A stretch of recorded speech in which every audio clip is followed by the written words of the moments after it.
안녕하세요. 대한민국의 알찬 방산 소식을 빠르고 정확하게 전달해드리는 한국 필승TV입니다. 요동치는 국제 정세에서 한반도의 안보 정세에 대한 이목이 집중되고 있습니다. 현재 러시아와 중국, 이란과 북한이 독자적인 세계관 하에 상호 간의 결속을 강화하고 있습니다. 중국은 우크라이나 전쟁에 대한 직접 지원을 회피했지만 미국의 인도 태평양 전략에 대응하면서 브릭스 회의나 상하이 협력기구 회의를 통해 러시아와의 전략적인 협력은 지속하고 있습니다. 그에 더해 북한이 새로운 대외 정책 기조를 내보이면서 많은 국가들이 이에 주목하고 있는 상황입니다. 특히 북한은 현 국제 정세에 대해 언급하며 대한민국이 미국이 주도하는 패권 세력권 아래에서 반공의 전초기지가 되고 있다는 인식을 보이기도 했습니다. 이로 인해 한국과 북한 간의 긴장감은 높아지고 있습니다. 가장 최근에 있었던 한국전쟁 당시 한국은 기습적인 남침으로 인해 수많은 군인 장병의 피를 보아야 했습니다. 하지만 여전히 북한은 핵을 만들며 한국을 위협하고 있고 이 뒤에서는 러시아와 중국까지 한국을 호시탐탐 노리고 있습니다. 블룸버그 그룹의 글로벌 경제 분석기관 블룸버그 이코노믹스는 다양한 변수를 복합적으로 반영할 수 있는 집합 모델 분석을 활용하여 한반도 전면전 가능성과 그 피해 상황을 예측했습니다. 한반도에서 전쟁이 발생할 가능성은 낮지만 절대로 배제할 수 없는 위협이며 전면전이 발발할 시 수백만 명이 사망하며 경제적 피해 역시 4조 달러, 한화 약 5,527조 원이 넘을 것으로 추산되었습니다. 전쟁 첫 해에만 GDP가 4%가량 감소하고 반도체를 비롯한 주요 공급망에도 큰 차질이 생겨 전 세계가 경기 침체에 빠질 것으로 전망되었는데요. 이는 우크라이나 전쟁으로 인한 피해의 2배가 넘는 심각한 수치입니다. 물론 해당 기사에서 시나리오의 결말은 김정은 사망 후 북한이 폐허가 되는 결론에 이르렀지만 한국 경제와 산업 생산 수출은 큰 타격을 받을 것으로 예상되었습니다.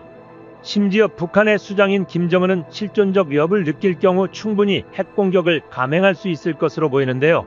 지난해 카이다 연구에 따르면 북한은 한국, 일본, 심지어 미국에 대해서도 핵 공격을 할 수 있는 80에서 90여 개의 탄두를 보유하고 있는 것으로 추정되었습니다. 이로 인해 최근 미국 CNN 보고서에서는 한반도와 대한민국에 대한 언급이 잦아지고 있습니다. 특히 한국이 세계 상위권에 드는 강력한 미사일 전력을 보유하고 있다고 언급하며 한국이 원전에서 나온 사용 후 플루토늄을 활용해 자유롭게 핵무기를 제작할 수 있는 능력도 가지고 있다는 점을 강조했습니다. 이들이 주장하듯 외세의 간섭만 없다면 한국은 기술적으로 핵무기를 쉽게 개발할 수 있는 나라라는 평가를 받습니다. 10년 전 러시아의 국제 정치학 전문가는 한국이 세계 군사력 5위권에 도달하면 핵무장도 빠르게 진행될 수 있다고 주장한 바 있습니다. 과거 현무 미사일 개발 당시 이 프로젝트는 비밀리에 추진되었으며 항공공업 계획이라는 명칭으로 위장되었습니다. 당시 국내 기술력만으로는 첨단 미사일 개발이 어려워 기존 미사일을 모방해 기술을 습득한 후 자체적으로 개발하는 전략을 채택했으나 현재 한국은 전략탄도 미사일을 성공적으로 개발한 경험을 바탕으로 최신형 현무 미사일을 운용하고 있습니다. 대한민국이 이러한 미사일 개발에 진심인 이유는 바로 앞서도 언급한 뼈아픈 전쟁의 기업 때문입니다. 한국은 언제나 북한에 대응할 계책을 마련해왔는데요. 이번에 모두를 주목하게 만든 한국의 고위력 현무탄도미사일 신형 현무5 역시 그러한 종류입니다. 현무5는 탄도미사일의 상식을 깨버린 문짝 그대로 괴물 미사일인데요. 실제로 현무5가 민간에 공개되면서 세계가 다시 한번 대한민국에 주목하기 시작했습니다. 특히 중국 국영 언론 매체는 한국이 방산 증강에 집중하고 있으며 1급 전략 무기체계를 대량 생산하고 배치하기 시작했다고 긴장감을 보였는데요. 여기서 말하는 1급 전략 무기체계란 사거리 3000km 이상의 성능을 가진 현무미사일을 뜻합니다. 중국은 한국의 움직임에 즉각적인 우려를 표하고 있습니다. 중국은 그간 30년이 넘는 시간 동안 한국의 국방력 증진은 강하게 비판해왔으나 북한의 핵무기 개발에는 별다른 반응을 보이지 않았습니다. 이는 실제로 중국 역시 한국을 잠재적 적국으로 보고 있다는 방증입니다. 하지만 중국이 현무 미사일의 대량 보유를 반대할수록 한국군은 전략적 이익을 키우며 현무미사일 생산에 집중하고 있습니다. 현재 한국군이 보유한 현무미사일은 기존의 500kg급 순항유도탄보다 훨씬 강력한 1급 전략 무기체계로 분류됩니다. 1급 전략체계는 유사시 결정적일 때 사용되는 무기로 보통 사거리 100km 이하에 유도하는 적 전차를 파괴할 정도의 소규모 전투 성능을 지닙니다. 반면 사거리 150km 이상 500km 이하의 무기는 중거리 발사체로 현무 미사일처럼 사거리가 긴 무기는 장거리 탄도 체계로 분류됩니다. 가장 최근 공개된 신형 미사일과 함께 현무6 미사일 타격 시험이 1차 목표로 설정되어 있으며 이 개발 과정과 발사 시험이 숨겨지지 않고 공개되고 있는 이유는 한반도를 위협하는 주 중국과 북한에게 경고의 메시지를 전달하기 위함입니다. 한국은 고슴도치 전략으로 적의 발목을 끊어버린 강력한 무기를 보유하고 있음을 분명히 하고 있습니다. 중국이 특히 현무미사일에 민감하게 반응하는 이유는 이번에 공개된 현무5로도 충분히 중국의 산샤댐을 타격할 수 있기 때문입니다. 중국과의 전쟁에서 가장 많이 언급되는 요충지가 바로 후베이성 근처에 있는 초대형 댐인 산샤댐입니다. 그 이유는 산샤댐이 붕괴되는 순간 100억 세제곱미터의 물이 쏟아지며 하루 만에 우한, 난징 등을 덮치며 최소 50만 명의 사망자를 만들어낼 수 있기 때문입니다. 대한민국 수도에서 산샤댐까지의 거리는 대략 1659km로 전투기를 이용해 쉽게 파괴할 수 있을 것 같으나 이는 중국의 5세대 전투기와 방공망으로 인해 위험 부담이 상당합니다. 하지만 한국에서 바로 쏠 수 있는 미사일을 이용한다면 산샤댐 파괴는 가능해지는데요. 현무2에서 현무4까지는 사거리 1500km를 넘지 못하지만 현무5는 탄두 중량을 줄일수록 사거리가 멀어지며 마하 10이 넘는 속도와 회피기동까지 가능해 현재 스펙으로도 충분히 중국의 산샤댐을 파괴해버릴 수 있습니다. 심지어 다음 단계인 현무6에는 8900km를 날아가 호주 해역에 불시착한 누리호 1호의 로켓을 활용한다는 소식까지 들리기에 중국은 한국의 미사일 전력을 두려워할 수밖에 없는 입장입니다. 특히 군사 전문가들은 현무6 탄도 미사일 계획이 예상보다 빠르게 전 세계에 공표될 가능성이 높다고 판단하고 있는데요. 현무4, 현무5 미사일의 성능 개량과 함께 세분화된 미사일 발사 플랫폼의 형성은 현무6 개발에 지대한 영향을 미치고 있으며 과거 지상 발사안 가능했던 현무1과 달리 현무4는 육해공 모두에서 운용 가능한 만능형 미사일로 재탄생했습니다. 이러한 흐름을 보면 현무6 역시 만능형으로 향후 한국산 초음속 전투기인 KF-21 보라매에 장착할 가능성까지 상정해야 한다고 주장했습니다. 양산 조립 단계에 들어간 KF-21 전투기는 한국 항공방위 능력을 크게 도약시킬 핵심 전력으로 기대되고 있는데요. 2026년 실전 투입될 KF-21 전투기는 자체적으로 개발된 4.5세대 전투기라는 점에서 큰 의미를 지니고 있으며 이에 대한민국산 무장체계 제작까지 이어질 것이라는 기대감으로 한국의 자주국방을 표방하고 있습니다. KF-21 전투기의 개발은 단순한 전투기 보유를 넘어 대한민국이 독자적으로 항공기술을 개발하고 국방 역량을 강화하는 데 중요한 역할을 하고 있습니다. 현무 미사일 체계 역시 이와 결합하여 더욱 빛을 발할 것으로 보입니다. 전 세계에서 사거리 5000km 이상과 탄두 중량 구조를 갖춘 유도탄 체계를 보유한 국가는 많지 않으며 UN 상임이사국을 포함해 다소 5개국 정도만이 이 수준의 기술을 보유하고 있습니다. 이처럼 현무6 같은 탄도미사일은 현대전에서 전쟁의 결과를 완전히 바꿀 수 있는 무기로 평가되며 강대국들의 전략사령부는 이러한 무기 중심으로 편성되고 있습니다. 대한민국 역시 현무6 개발을 통해 강대국들 사이에서 군사적 입지를 더욱 강화하고 있으며 이를 통해 국가의 안보와 방위 능력을 더욱 높이고 있습니다. 군사 인공위성을 활용한 전략사령부 구축은 한국군의 강력한 성장을 의미하며 전쟁 자체를 억제할 수 있는 미사일 전력은 최강의 전략무기로 평가될 수 있습니다. 대한민국은 이러한 엄청난 무기를 개발해냈으며 그 대표적인 예가 현무 시리즈입니다. 이와 비교할 수 있는 미사일 중 하나로는 러시아의 R-364탄도 미사일이 있습니다. R-364 미사일은 세계에서 가장 큰 핵미사일 중 하나로 사거리가 무려 16,000km를 넘는 대륙간 탄도미사일입니다. 또한 R-364 미사일은 클러스터링 방식을 사용해 여러 개의 작은 엔진을 결합하여 추진력을 극대화하는데 이는 한국의 누리호와 상당히 유사한 기술입니다. 현무 미사일 역시 최대 9톤의 탄두를 장착할 수 있으며 수천 킬로미터를 날아가 적의 지휘구나 핵심 시설을 파괴할 수 있는 강력한 전략무기입니다. 만약 한두 발만 발사된다면 전장의 판세에 작은 변화를 줄 수 있겠지만 수천 발이 발사될 경우 중국까지 거대한 국가에도 치명적인 타격을 입힐 수 있습니다. 이처럼 강력한 전쟁 억지력을 갖추기 위해 한국군은 군사력을 계속해서 강화하고 있으며 이는 신중하게 진행되고 있습니다. 외교 관계를 유지하면서도 한국은 독립적인 군사력을 목표로 하고 있습니다. 미국의 퍼거슨 보고서에 따르면 한국은 미사일 사거리 제한을 완전히 해제했으며 이로 인해 사거리 5,000km 이상의 탄두를 장착한 현무 미사일을 독자적으로 보유할 수 있게 되었고, 이는 중국을 견제하기 위한 계획의 일부로 해석될 수 있습니다. 최신형 현무 미사일은 대기권 고도 1000km까지 상승한 후 마 10 이상의 속도로 하강하는 방식으로 설계되었습니다. 또한 ICBM 대륙간 탄도 미사일의 기술도 확보되기 시작했으며, 한국이 미사일 기술력에 막대한 투자를 하는 이유는 ICBM 개발에 큰 도움이 되기 때문입니다. 대한민국 국방과학연구소는 현무5와 현무6 미사일 개발 상황을 공식적으로 발표하며 신형탄도 체계가 공개되었습니다. 최근 국방과학연구소와 협력 중인 한국항공우주연구원에서는 75톤급 엔진 4개를 클러스터링 한 연소 시험을 성공적으로 마쳤습니다. 이는 순수한 국산 기술로 개발된 것이며 여러 차례 시험 발사를 통해 군사위성을 탑재한 채 발사될 예정입니다. 이러한 클러스터링 기술은 로켓 엔진의 핵심 기술로 자리 잡을 것이며, 이를 통해 한국은 자주적인 군사위성 발사가 가능해질 것입니다. 한국은 중대형 군사위성을 발사할 수 있는 우주 로켓 발사체를 성공적으로 개발해 미래의 한국군을 더욱 강력하게 만들 것입니다. 한편 중동과 유럽 정세는 심각해지고 있습니다. 이스라엘과 헤즈볼라의 전쟁이 확산되고 있으며, 우크라이나는 러시아 본토에 미사일을 발사할 수 있게 해달라고 미국, 영국, 독일에 요청하고 있습니다.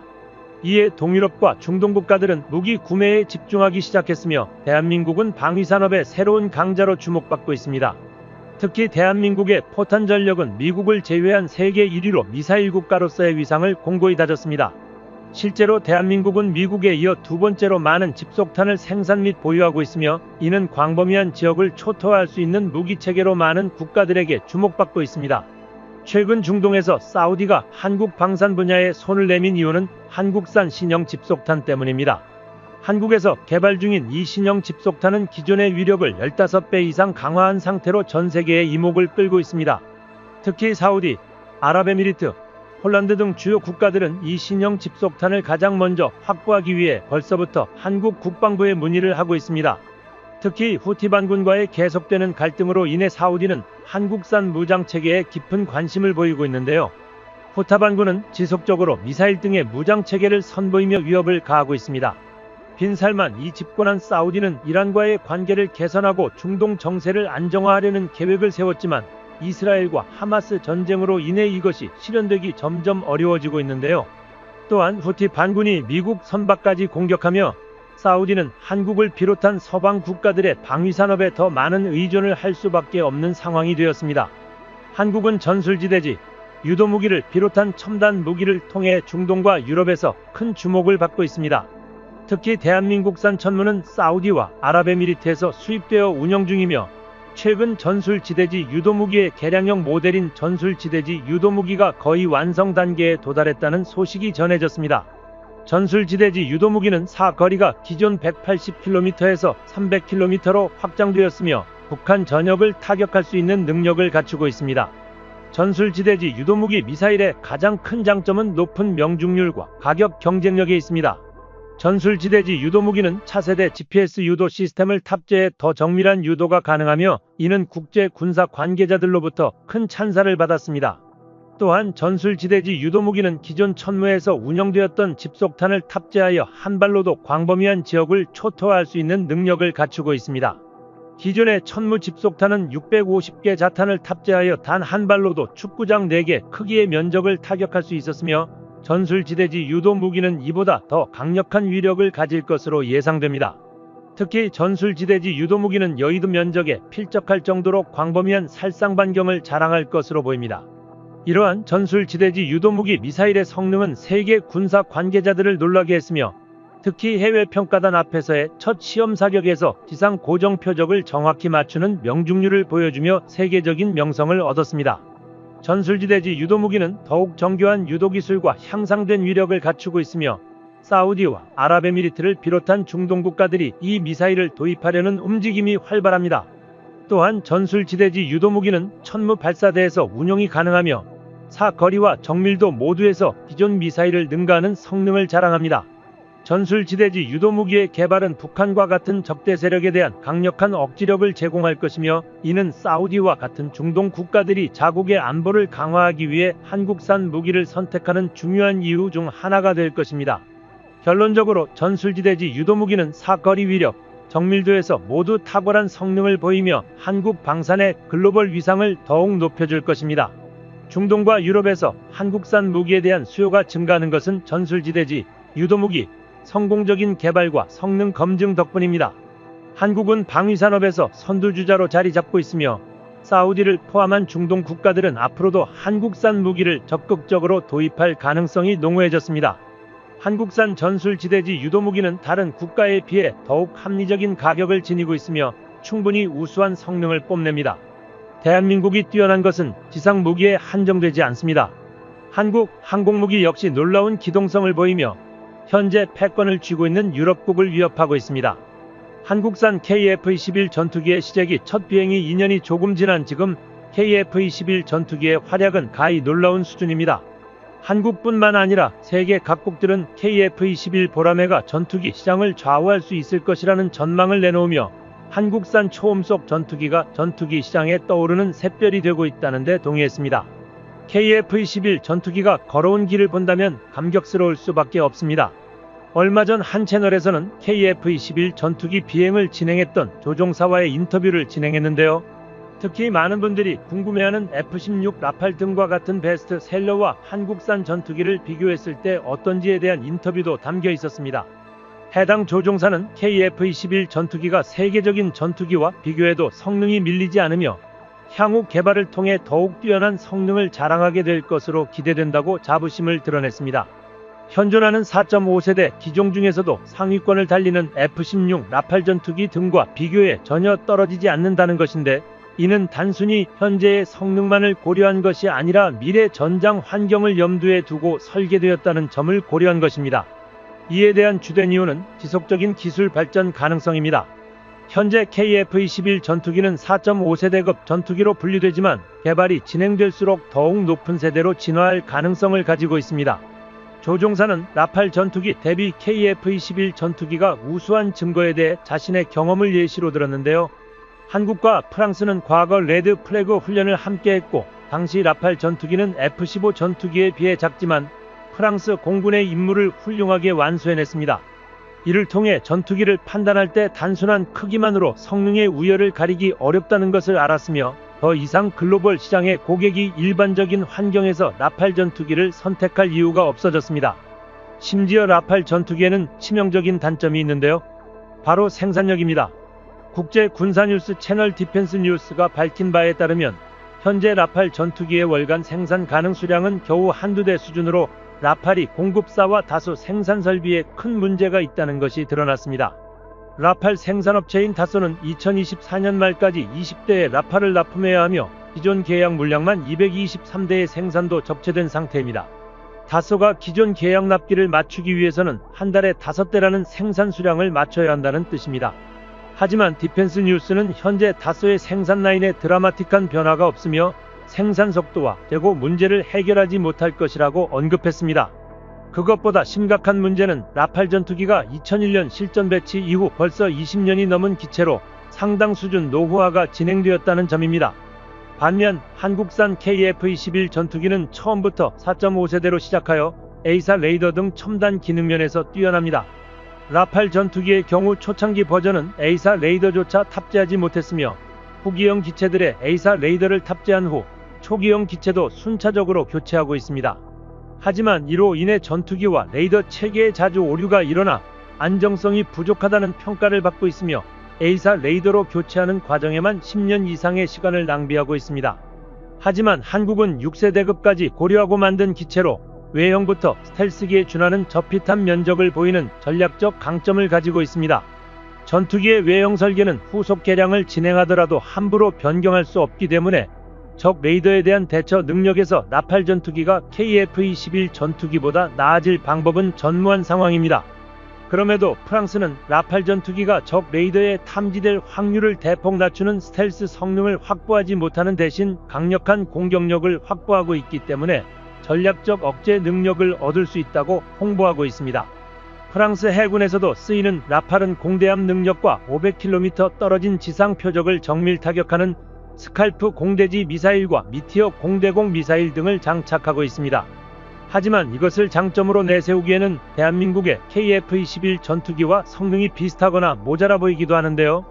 KF-21 전투기는 5세대 전투기보다는 현재 스텔스 성능이 낮은 상황이지만 미티어 공대공 미사일, 장거리 공대지 미사일 등의 화력을 갖춤으로써 막강한 공격력을 자랑할 전망입니다.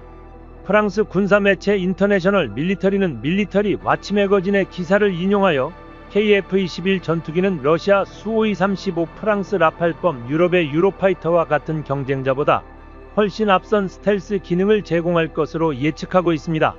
많이 언급했듯이 4.5세대를 넘어서는 KF-21 전투기 설계 때문입니다. 이를 통해 KF-21 전투기는 4.5세대와 5세대 사이에서 전환을 할 수 있는 잠재력을 가지고 있게 되었습니다. 더욱 놀라운 것은 다수의 전투기 전문가들이 KF-21 전투기가 러시아산 수-57에 비해 더 유능한 전투기라고 평가한다는 것입니다. 가장 주목할 만한 요소는 KF-21 엔진 성능입니다.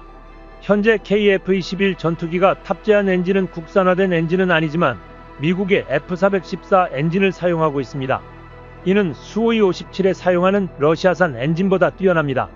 수-57의 러시아산 엔진은 미국 F414 엔진보다 강한 출력을 가지고 있지만 연료의 효율이 떨어지고 정비 과정에서 문제를 야기합니다. 한국은 자체적으로 엔진 국산화에도 돌입한 상태이며 엔진 성능 기준을 미국 F414 엔진에 준하도록 설계하고 있기 때문에 향후 한국산 항공기의 엔진을 탑재하더라도 전투기 엔진 안정성에서 세계 정상급 전투기들과 경쟁하기에 부족함이 없을 것으로 예상됩니다. 전투기의 성능도 중요하지만 그 이상으로 중요한 것이 바로 조종사입니다. 아무리 뛰어난 성능의 전투기도 조종사의 기량이 떨어진다면 그 성능을 제대로 발휘할 수 없습니다. 그렇기에 전투기의 성능과 조종사 능력 간의 상호작용이 공중전 승패를 좌우할 수 있을 것으로 보이는데요. 시험비행 조종사들 역시 KF-21 전투기를 통해 대한민국 기술력이 세계적인 수준에 도달할 수 있도록 책임감을 가지고 임무에 임하고 있습니다. 비행 후에도 조종사들은 얻은 데이터를 바탕으로 비행기의 성능을 분석하고 이를 바탕으로 향후 개발 방향을 조정하는 등 중요한 역할을 하고 있습니다. 또한 비행기가 아무리 뛰어나도 무장이 제대로 갖춰지지 않았거나 무장을 효과적으로 사용할 수 없다면 전투에서 이길 수 없습니다. 따라서 항공기의 성능과 무장 조종사의 기량 그리고 전장의 전략적 상황이 종합적으로 고려되어야 하며 이러한 복합적인 요소들이 KF-21 보라매의 미래 성능 평가에서 중요한 부분으로 작용할 것입니다. 전투기의 생존성은 단순히 기체의 성능뿐만 아니라 여러 방어 장비와 전자전 장비를 얼마나 잘 갖추고 있는지에 따라 결정됩니다. 전투기 자체 성능뿐 아니라 미사일을 회피하기 위해 사용되는 섬광탄이나 레이더 교란 장치처럼 전투기는 적의 공격을 피하거나 방어하기 위한 다양한 장비들을 갖추고 있습니다. 이런 장비들이 많을수록 전투기의 생존성은 높아지고 전장에서의 생존 가능성도 크게 향상됩니다. 특히 KF-21은 그러한 방어 장비를 현대화하고 강화하는 방향으로 개발이 진행되고 있으며 이는 미래 전장 환경에서 생존성을 극대화하는 중요한 요소가 될 것입니다. 이러한 면에서 대한민국은 KF-21을 통해 전투기의 성능뿐만 아니라 종합적인 생존성을 극대화하려는 노력을 기울이고 있습니다. KF-21 개발은 단순히 하나의 전투기를 만드는 것이 아닙니다. 이는 대한민국의 항공기술력이 세계적인 수준에 도달했음을 상징하는 중요한 프로젝트입니다. 2026년 초에 개발이 완료될 것으로 예상되며 그 이후에도 지속적인 업그레이드와 개선을 통해 KF-21 전투기는 더 나은 성능을 발휘하게 될 것입니다. 시험비행 조종사들은 KF-21 보라매를 통해 미래 한국 공군의 전투력을 책임질 후배 전투기 조종사들이 더욱 강력한 전력을 갖추도록 돕고자 하는 책임감으로 가득 차 있습니다. 이들이 노력하는 이유는 대한민국의 하늘을 지키는 최첨단 전투기를 개발하고 그것을 통해 국민의 자부심을 고취시키는 것입니다. KF-21 보라매는 단순히 국산화에 성공한 전투기가 아니라 우리 후세대를 위해 항공강국으로 자리매김하려는 대한민국의 꿈과 노력이 담긴 결과물입니다. 이제 유럽의 유로파이터, 프랑스의 라팔 등 유수 항공강대국들의 전투기를 뛰어넘으며 우리 대한민국 방산이 세계에 우뚝 서고 있습니다. 한국필승TV 시청해주셔서 감사합니다. 좋아요, 구독, 알림 설정 해두시면 언제나 신속하고 정확한 국방 소식 전달해드리겠습니다. 구독자 여러분 좋은 하루 보내세요.